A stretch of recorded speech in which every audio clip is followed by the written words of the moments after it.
Okay. Okie dokie.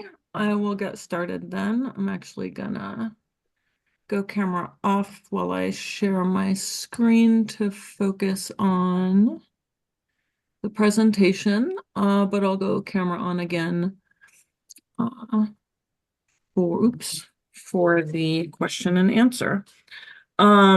So just for starters, my name is Jennifer Martin McLeod, and I'm the Arizona Water Sentinels program director for the Grand Canyon of the Sierra Club. I've been working in this role since 2014, and working on resources in Arizona, my entire career. This is intended to kind of give the layperson a foundational understanding of how water law and policy work in Arizona. And so in this presentation, I will walk you through the basics of water management in Arizona, our unique hydrology, our legal and regulatory framework, why our laws look the way they do, and how that mismatch between law and hydrology is driving many of the problems we're facing today. After I speak, Antonio Ramirez will provide a deeper dive on the Colorado River as well as water-related concerns surrounding the tech boom in Arizona. And since before we even started, I saw some questions about specific legislation popping up in the chat. If there's plenty of time, Antonio, Sandy, I don't know if after he speaks, if you would want to take a couple minutes to run through some of the big bills coming up. I touch on that very briefly, but not in a lot of detail in my presentation. And then we'll do a Q&A if there's time. And then also just FYI, you'll see that most of the photos I use aren't credited. That's just because I mainly use pictures I took myself, so I don't have to worry about permissions and everything. So you'll see a couple of pictures of me that someone else took that I credit, but pretty much all the photos you see are my own. So for starters, just understanding Arizona's water. Arizona, as you all know, is an arid state with limited sources that can vary greatly season to season and year to year. Our primary sources are the Colorado River, groundwater, and a handful of other river systems, such as the Salt and the Verde. From the beginning, Arizona water policy has been driven primarily by agricultural, municipal, and industrial interests. The legal framework was designed to support population growth, not to ensure responsible development within the natural constraints of what the desert offers. And as a result, management has focused far more on expanding supply through dams and canals and pumping than on managing demand. Rivers were historically treated as delivery systems, not living ecosystems, and that framing still shows up in our laws today. Indigenous peoples lived in Arizona for thousands of years before European American settlement, and they managed water in ways that were deeply tied to place. But in the late 1800s and early 1900s, population growth driven by mining and agriculture, large-scale diverse projects like the Salt River Project and Roosevelt Dam were foundational, and early water law developed specifically to protect mining and agricultural interests. Federal reclamation policy explicitly supported irrigation and settlement. And when we talk about reclamation, it's important to understand that it didn't mean environmental restoration. I think a lot of people feel like that sounds like it would mean, but it really meant, quote unquote, reclaiming arid land for human use, specifically for irrigation and settlement, by controlling rivers. The 1902 Reclamation Act created the federal framework that funded dams, reservoirs, and canal systems throughout the West. These projects were explicitly designed to make desert agriculture possible and to support permanent settlement. In Arizona, that policy led directly to projects like the Salt River Project and Roosevelt Dam, and later Hoover Dam and the Central Arizona Project. The core assumption was simple. If we deliver water, growth will follow.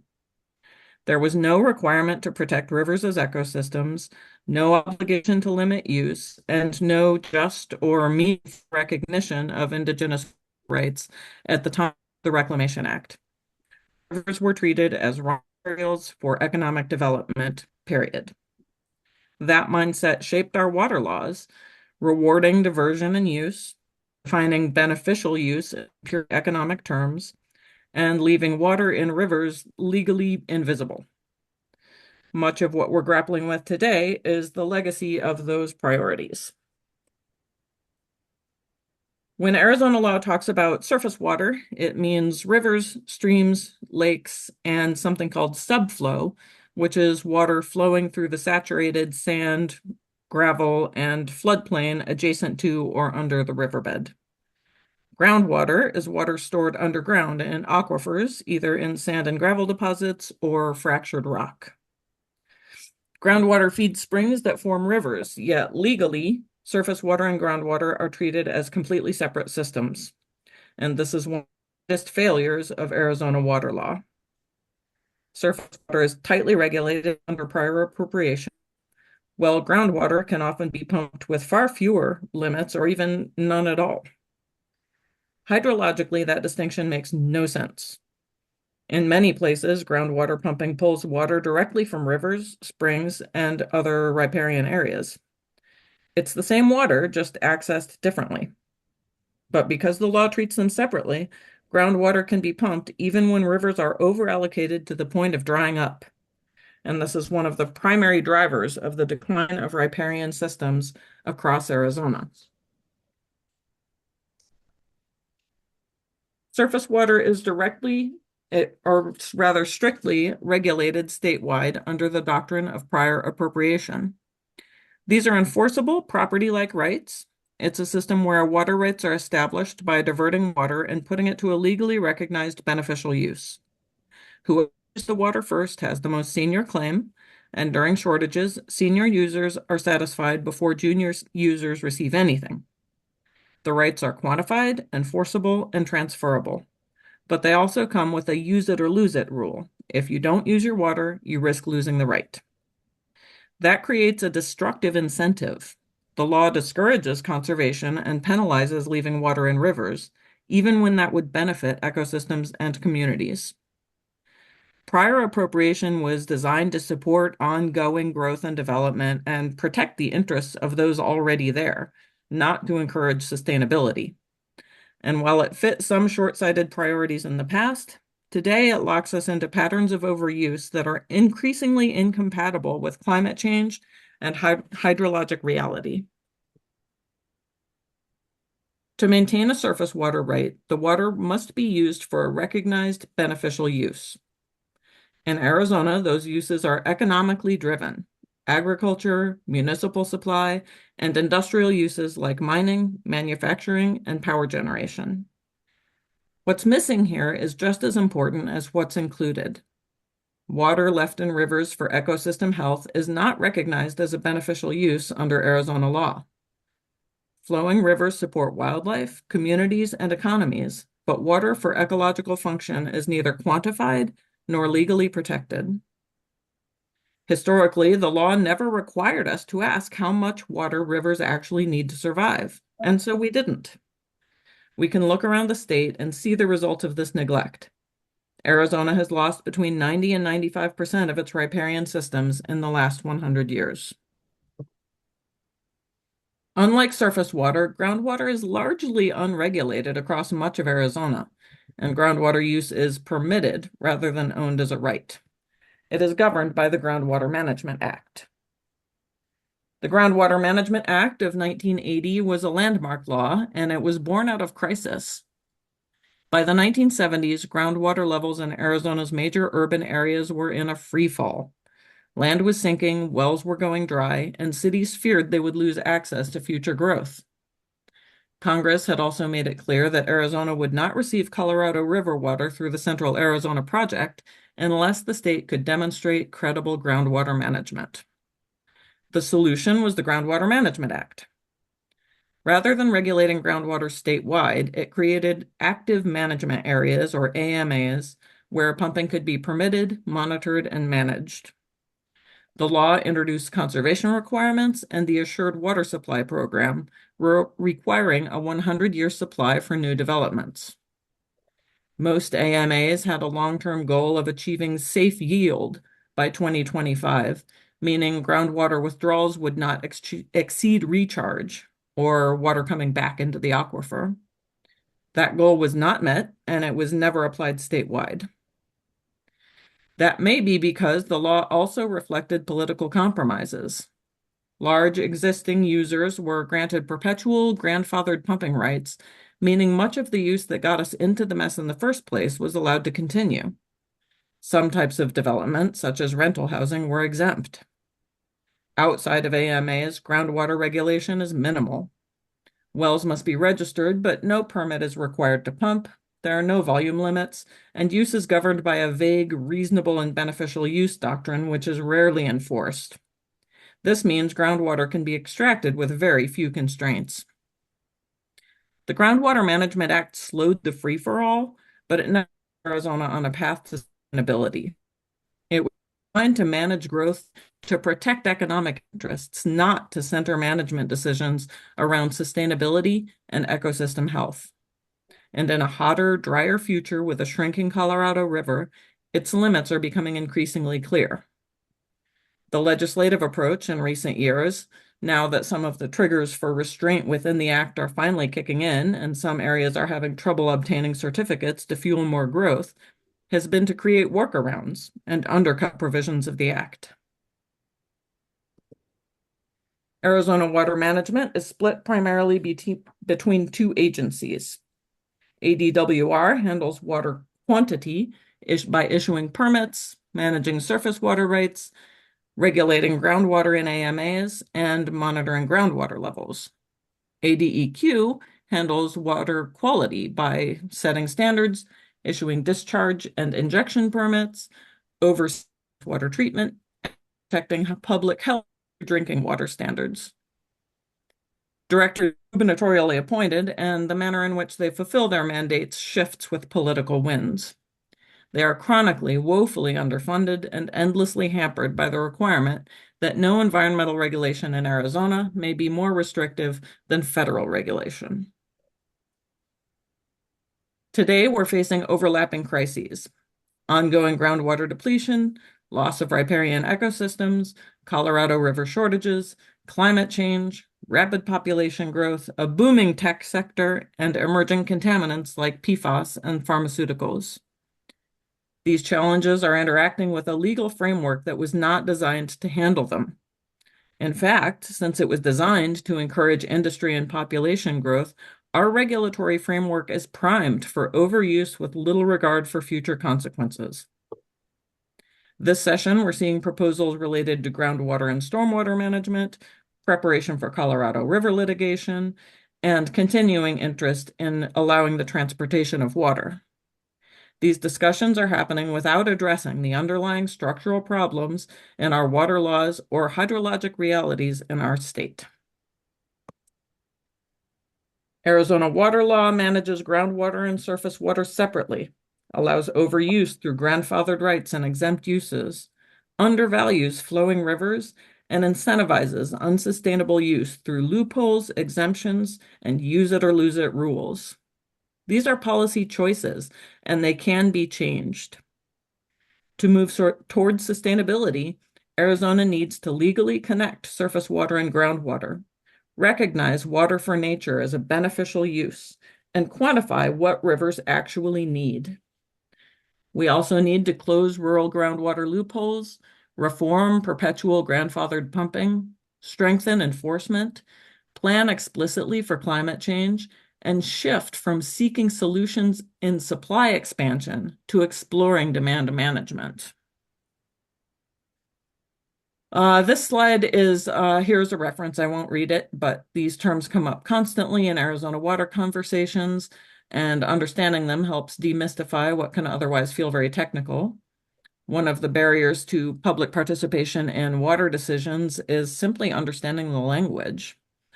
But most of the important things to remember aren't really the acronyms or the vocabulary. The most important thing to understand is that Arizona's legal and regulatory framework for water is the result of choices, and choices can be revisited. I'll give you just a few seconds on this slide to glance over these and maybe take a screenshot if you'd like.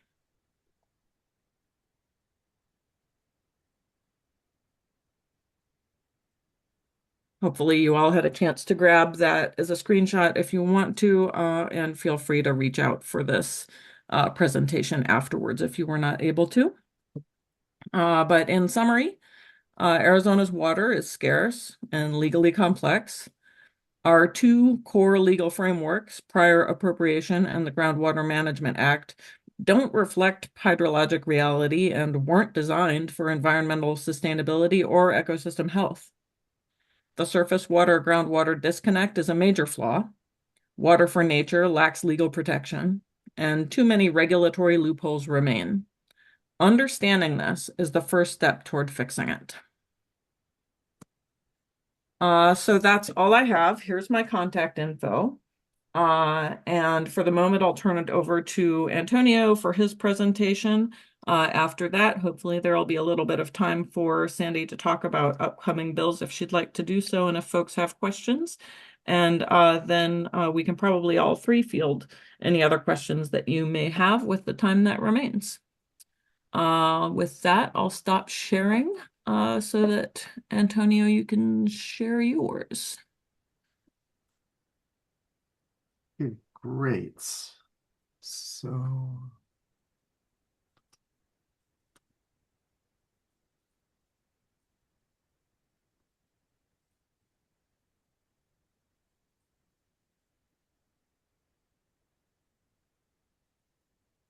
can you see this on my screen? Yes.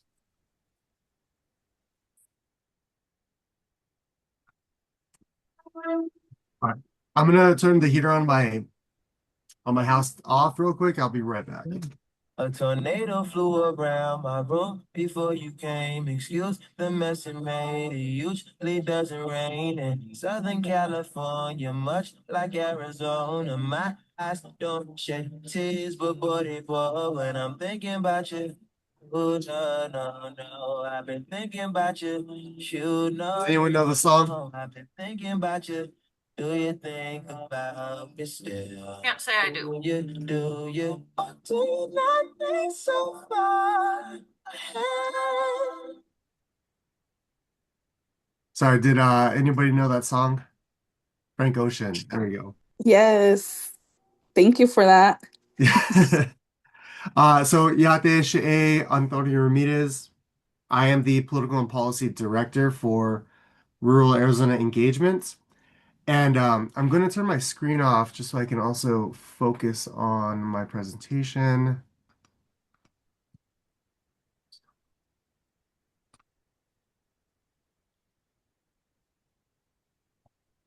So our organization, RAISE, we do work throughout the state connecting rural Arizona through civic engagement and community action. Um, touching initially Kisane Bashichi Twoglini Dashiche Nakai Dashanale. That's my Navajo introduction. My first clan is Red Running into Water. I was born for Hopi. My mother's father's clan is Water Flows Together, and my father's father's clan is Mexican. Lately, I've been thinking a lot about the clans of my people and how they relate to water. And, water is life, and water is also beautiful. It moves like poetry and it inspires poetry. Red Running into Water clan, Water Flows Together clan. Other clans are like Bitterwater clan or Water's Edge clan. So today we're here to talk about the Colorado River. And the Colorado River is the lifeblood of the Southwest. So it provides water to 40 million people, possesses enough strength to power millions of homes, and nourishes 5.5 million acres of agricultural land, including 230,000 acres in Yuma County. And a fun fact, if you had a salad or any leafy greens this winter It most likely came from Yuma County because it produces 90% of the country's leafy greens from November to March. So the Colorado River starts in Colorado. Then it flows into Utah, Arizona, Nevada, and along the California-Arizona border until it reaches Mexico. But the river isn't just the river itself, it's also composed of tributaries, rivers that contribute water to the Colorado River, like the Green River in Wyoming, the San Juan River in New Mexico, and also the Little Colorado River in northern Arizona. There's also canals and tunnels that divert water from the river to places like Denver, Salt Lake City, Phoenix, Tucson, Los Angeles, and San Diego. So we are all connected by the river, not only by the water, but also by the laws that govern the water. Over 100 years ago, scientists studied the Colorado River to determine how much water flows through its system each year. And their research estimated that the number was 14.5 million acre feet of water. And then they use that to, if you don't know what an acre foot is, actually, and I don't expect you to unless you're an Uber nerd like me, I think it's good to visualize a football field. And an acre is a little bit smaller than a football field, but just imagine that with a glass wall around it, and then you fill that up with water until it reaches a foot high. So that is 1 acre foot. And if you want to imagine 16.4 million acre feet, you would take this and shoot it up about 3,106 miles. So that's 16.4 million acre feet, and that's what they thought that we had to work with. And then they use that number to allocate water rights to the 7 states and eventually to Mexico. The upper basin states of Colorado, um, Utah, Wyoming, and New Mexico received a right to 7.5 million acre feet, and the lower basin states of California, Nevada, and Arizona received another 7.5 million acre feet. And decades later, 1.4 million acre feet was allocated to Mexico. So when it passed, the Colorado River was hailed as a landmark agreement that facilitated development in the American West. But it had a fatal flaw. You see, they measured in some of the wettest years on record. In reality, the river receives much less water than initially thought. Gonna be able to come to lunch? Yeah. From 1906 to 2023, the average flow was 14.6 million acre feet. And from 2000 to 2023, the average flow was 12.5 million acre feet. And all this is happening right now while we are currently in the worst mega drought in 1,200 years. So far, the large reservoirs like Lake Mead, which was created by the Hoover Dam, and Lake Powell, created by the Glen Canyon Dam, these filled up over decades when water rights weren't fully used up. But we passed the tipping point, and now we're on a downward trajectory descending toward the bottom of our supply. So this is what Lake Mead looked like in 1983. This is what it looked like in 2003. And this is what it looked like in 2023. So what's scary is that when the water levels reach 895 feet in Lake Mead, they'll reach a point called dead pool. This is where the water can no longer physically get through the dam. It'll be stuck. And the ecosystems and the 25 million people downstream will lose their access to the Colorado River water. There are agreements in place to prevent this from happening, primarily the 2007 interim guidelines and the 2019 Drought Contingency Plan. These require different tiers of conservation actions depending on the water levels in Lake Mead. We first entered a Tier 1 shortage in 2022, and as a result, farmers in Pinal County had a 512,000 acre foot reduction.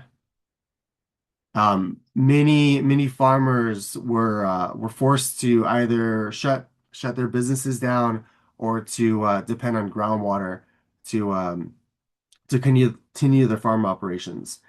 The year after that, we dipped into a Tier 2A shortage in 2023, and that increased our cuts to 592,000 acre feet.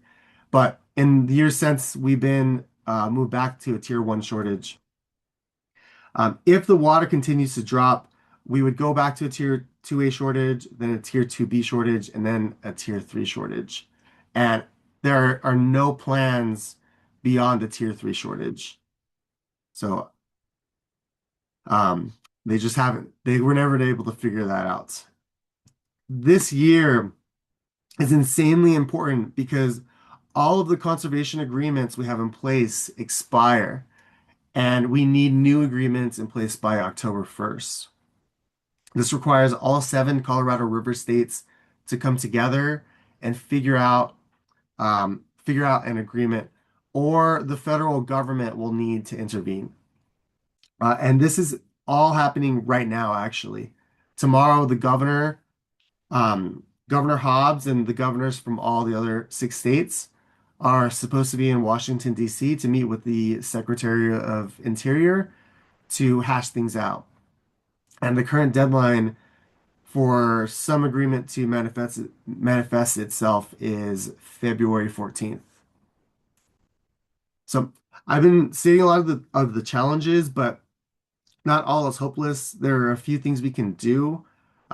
One, first and foremost, if there is an agreement, it will need to be enacted by the state legislator.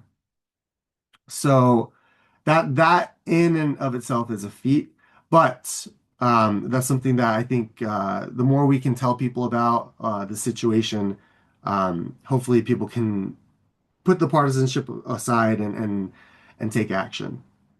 The other thing is protecting groundwater. So future cuts to the river are going to be necessary.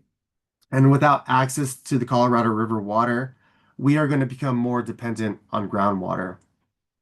When it was first enacted in 1980, the Groundwater Management Act was groundbreaking legislation, yet the tools are outdated, and because they were designed with suburban growth in mind, they aren't the best tool for rural Arizona. But they're the only tool because the state legislator has failed time and time again to take action. And as a result, most of the state's groundwater basins are unprotected, and out-of-state and foreign companies are taking advantage. You can see here is a video of an earth fissure that has formed because of subsidence and how much groundwater has been pumped out of the community.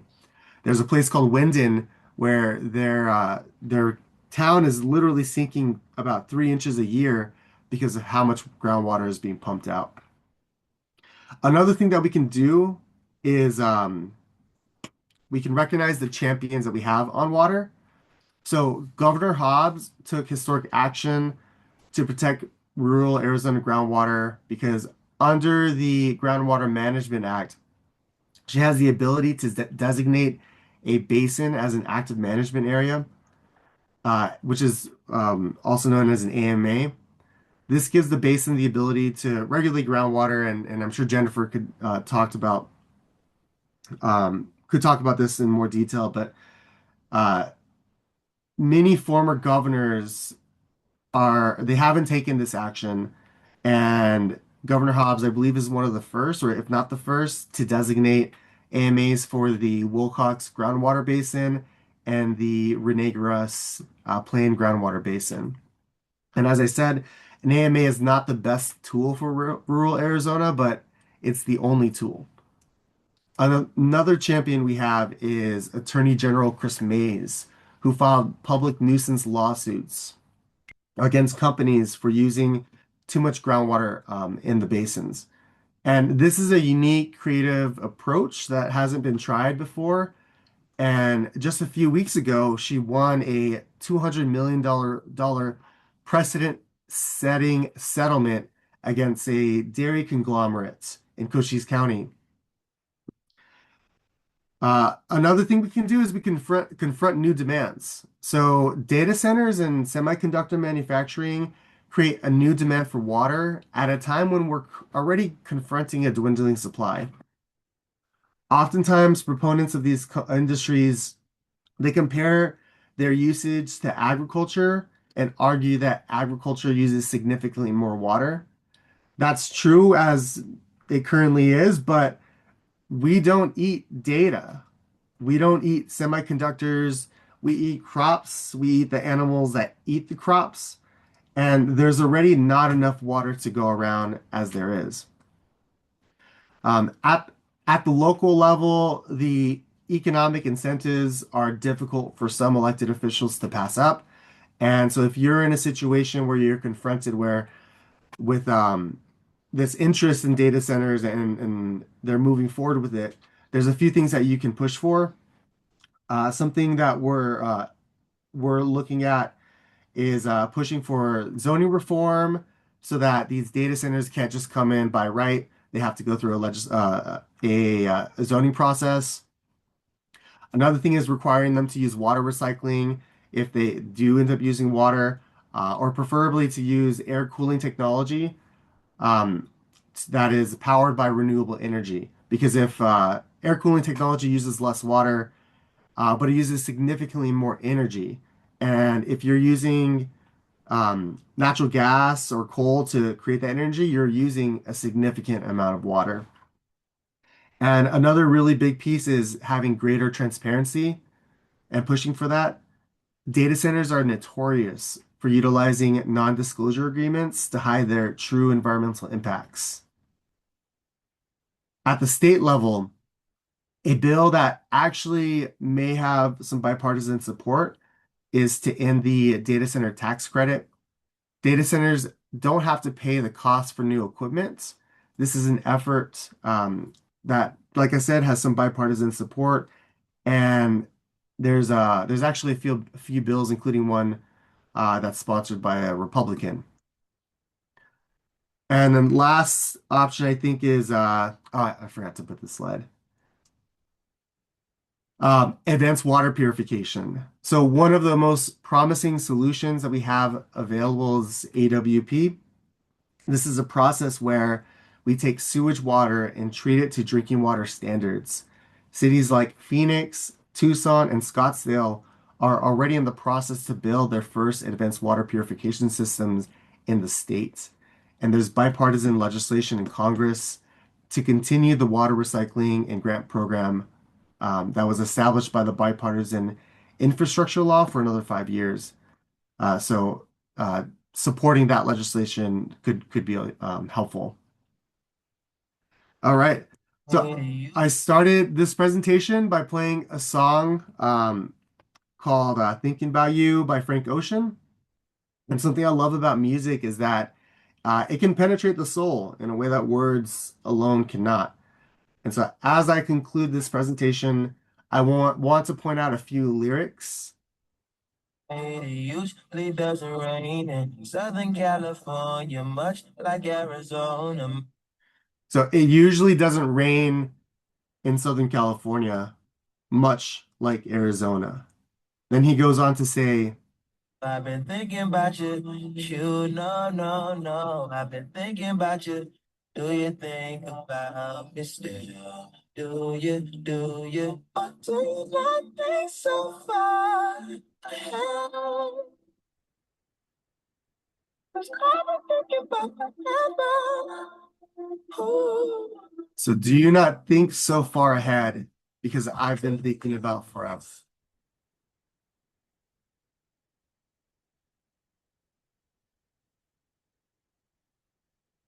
Anyways, thank you all so much for taking the time to listen. And my name is Antonio Ramirez. I'll put my contact information in the chats.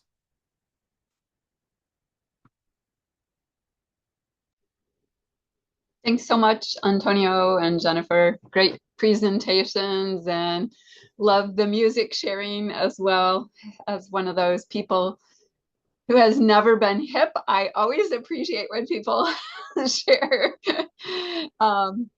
music with me that I might not otherwise have heard. So I wanted to go ahead and open it up for questions. People can either put your questions in the chat or come off mute. And then I can always talk about a couple of bills, but I just wanted to give you a chance to ask questions about the presentations first.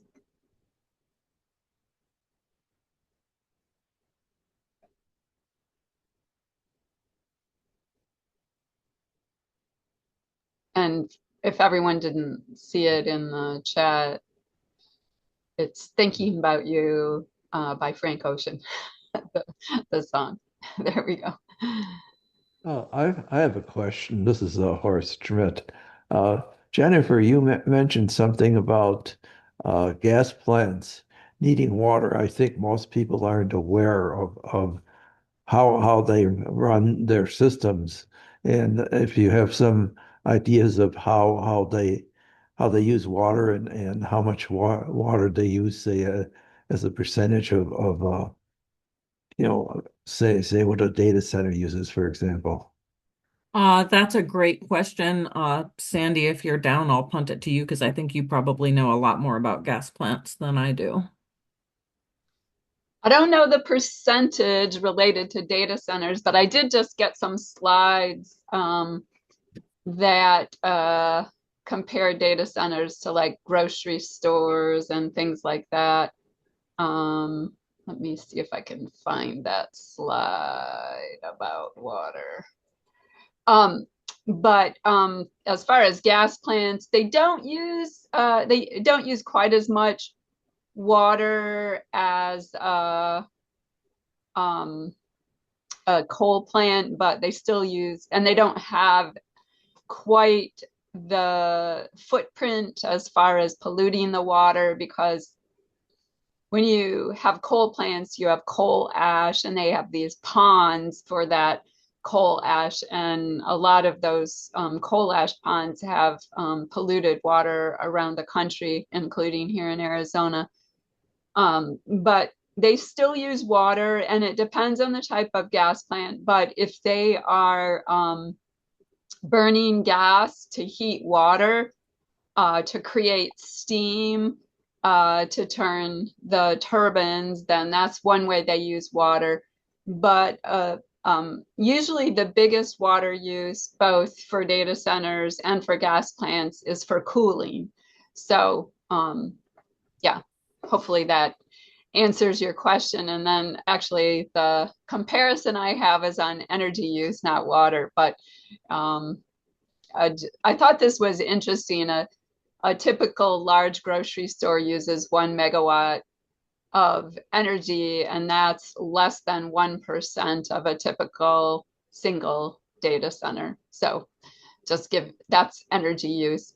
But also, again, with the data centers, a big part of the water use comes from the actual energy consumption. So they use water directly, and you'll hear, oh, well, we're going to be recycling, all that kind of stuff, or they're using a different type of cooling, but it usually means they're using more electricity, and ultimately sometimes can result in even more water use. Hope that helps. It does. Other questions?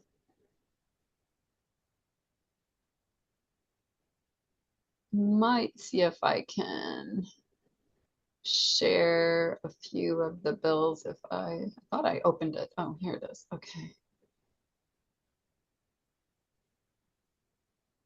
Here we go. All right.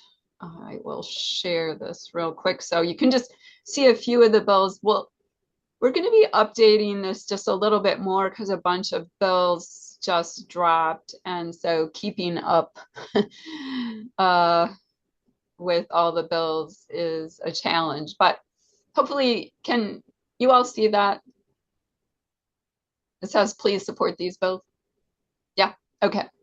So the bills that we're supporting, I don't think that's going to change much. I will just say that these bills will have a tough time getting a hearing, but when you're meeting with legislators, you can still ask for it.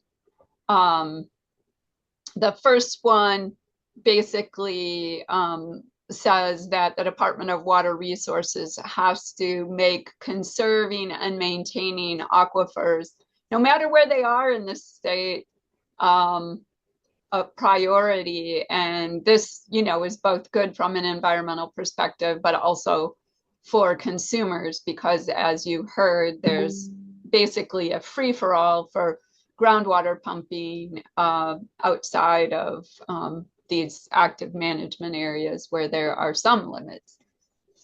And then Jennifer touched on this a little bit, but recognizing ecological water needs as a beneficial use. So basically saying you can have a water right and keep it in the river to sustain the river. Right now, you can't really do that as an individual or any other entity other than the state, because if you don't use the water right, then you generally lose it.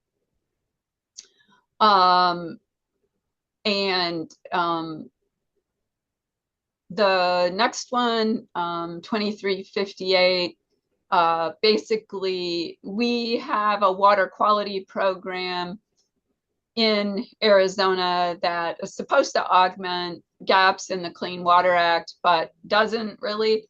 And what this bill says is ephemeral waters, those waters that only flow when we get rain, are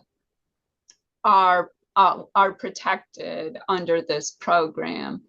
And right now, because of some bad court decisions and the Trump administration, these ephemeral waters like desert washes have limited protections, especially relative to activities that are referred to as dredge and fill. And that is what it sounds like. And then requiring development to have adequate water supplies statewide. Currently, there are no requirements or virtually no requirements outside of active management areas. And and I did want to confirm Antonio's comment. No other administration established an active management area. And despite the fact that they had the ability to do so for more than 40 years, until Governor Hobbs was elected, she was the first one. So, all right. And then there are a bunch of really bad bills, and we won't ever be able to touch on all of them. But I highlighted a couple here. One is Gail Griffin bill. Representative Griffin chairs the Natural Resources, Energy, and Water Committee. And that is House Bill 2030, and it eliminates what conservation funds can be used for, basically lining through any education or research activities. And we know that a lot of conservation can be facilitated through research and education. So we've opposed that bill. 2097, just to cut to the chase, is a bill that would codify overpumping of groundwater in these areas that are designated as irrigation non-expansion areas. So they're not supposed to irrigate more land. This would allow them to, once they've you know, irrigated a lot in one area. If they stop, they can go over here and irrigate. And it includes a cap that is 6 acre-feet per acre, but that is not a cap at all because there are very few agricultural crops that even hit that amount. So a really bad bill. She's trying to make it sound like she's doing something when she's not. Antonio mentioned Wendon and showed an earth fissure and talked about how much is being pumped in that area. That area is known as the McMullen Valley.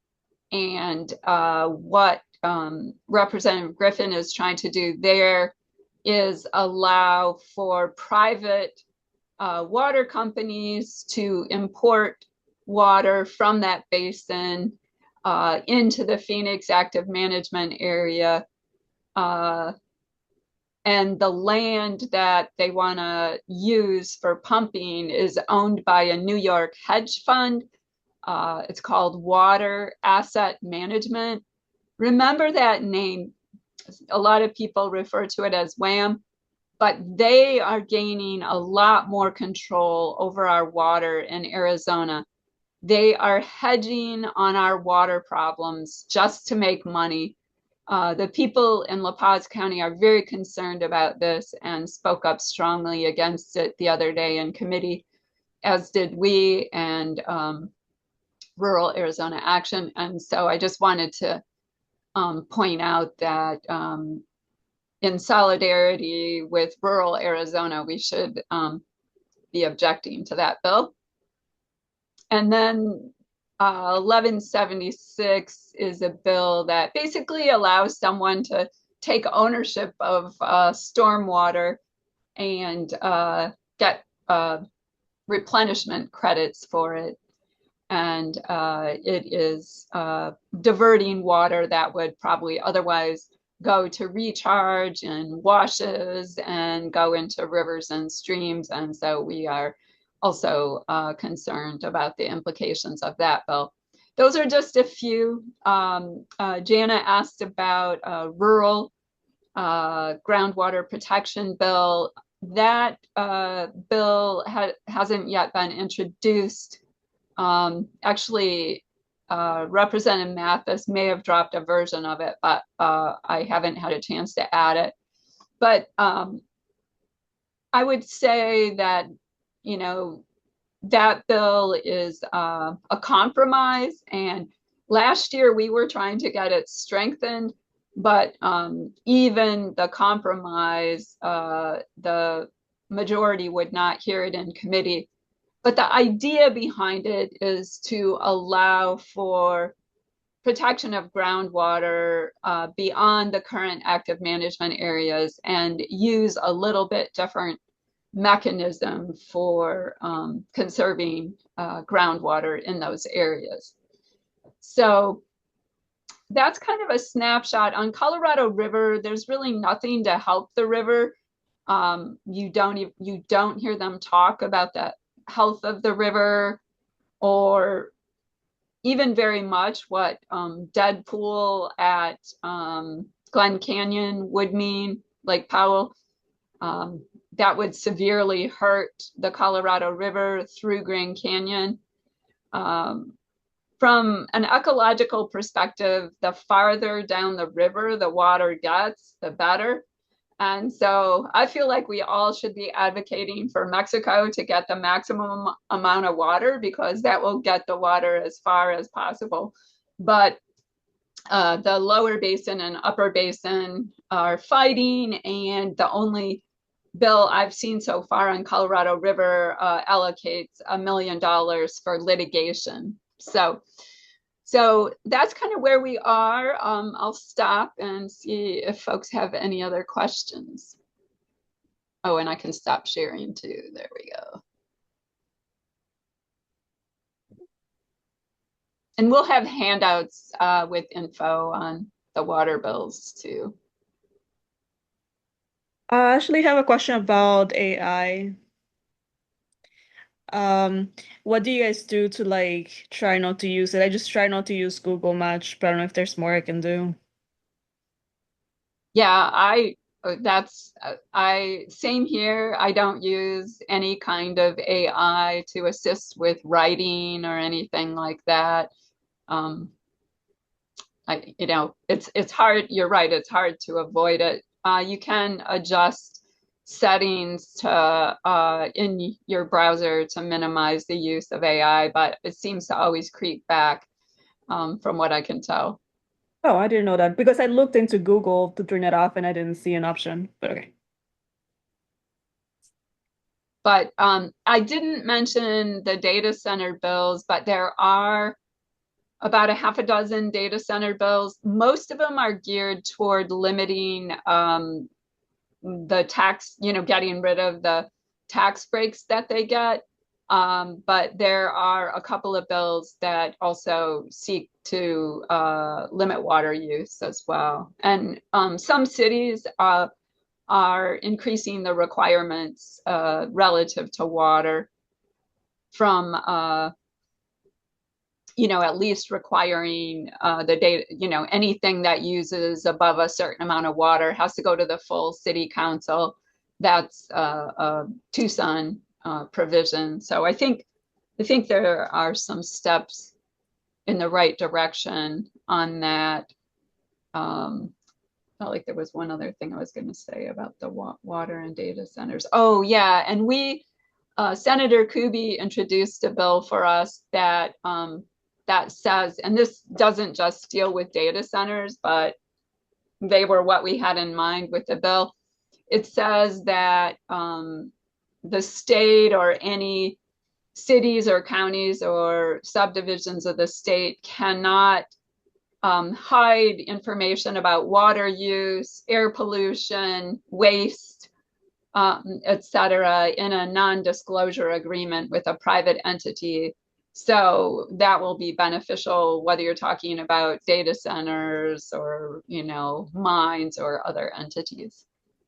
It probably won't get a hearing, but it's a transparency bill, and so it should have bipartisan support, really. Just going back to answer the question, I think it was from Fragrance about not using AI. So something I noticed, like social media, I can't even tell oftentimes when it's AI or not. So I still use social media way too much, honestly, but that has been something on my mind. I'm like maybe just not using it anymore. The other thing too is I don't use AI to help me with write, but or to do research, but I notice some people you can kind of tell when they do because it kind of affects the way they talk to you and ask questions. And I think like frank conversations with those people and just um how you do notice that might be helpful. Or if you do that yourself, maybe checking yourself and just thinking about like when you become over reliant on AI to think, you can lose your critical thinking skills and ability to communicate. That's a great point. I know that there's an option on the bill tracker that we use to have an AI summary, and I have turned that off. I don't use it, but I did notice some people using that on another tracker, and you can tell that it comes from AI because it doesn't say, it says, what is in the bill, but it doesn't really tell you what it does because AI doesn't know that. So it can give you misinformation really too.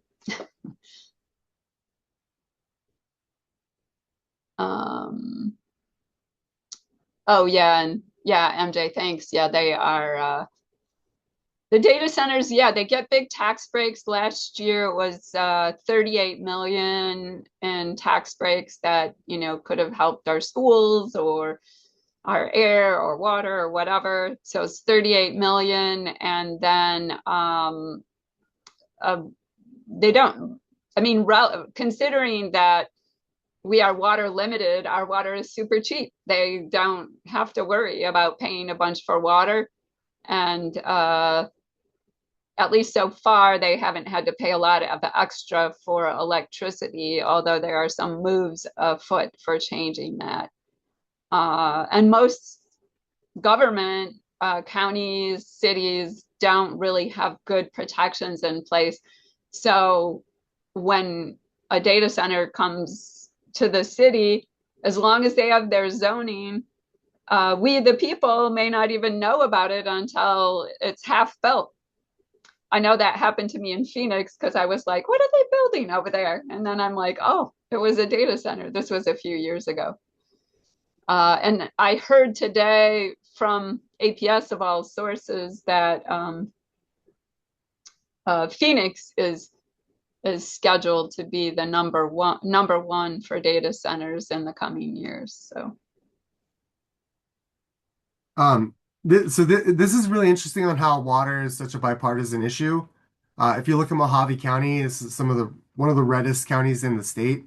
They're the first ones to pass that zoning reform for data centers. So the data centers can't just come in and set up shop without going through a zoning process. I think Pima County has done the same, or if not, they're working on doing the same. So the more that we can get other counties to follow suit, I think would be great. yeah, Pima County you're right, Pima County made some changes after the Project Blue debacle. So that's good. And yeah, I mentioned Phoenix, but yeah, it's happening all over. There's a huge data center being proposed in Page, Arizona, and people are asking for help fighting that as well. Communities can say no to it. The city of Chandler recently denied approval for a data center, so it does happen. Oh, one more thing about data centers. The active management areas that are used to protect groundwater doesn't apply to industrial uses, so data centers can use as much water without any regulation. Yep, good point. And that was one of the things that they wanted to address in the rural groundwater bill, is to include industrial as well as have some more limits relative to agriculture. So it is 1:01, and I know we were scheduled to go till 1. I have to hop off. If Jennifer, if you want to stay on, or you can stay on, I can switch hosting to you, but I have to hop off. I don't see any more questions popping in the chat, so I guess speak up if you need to stay on, or otherwise I think we can just wrap. Well, thank you again, Jennifer and Antonio, really appreciate it. And thank you all for joining, and we will have a recording of this. I know a few people entered late, so we'll get that posted soon. Have a great rest of your day. Thanks. Bye.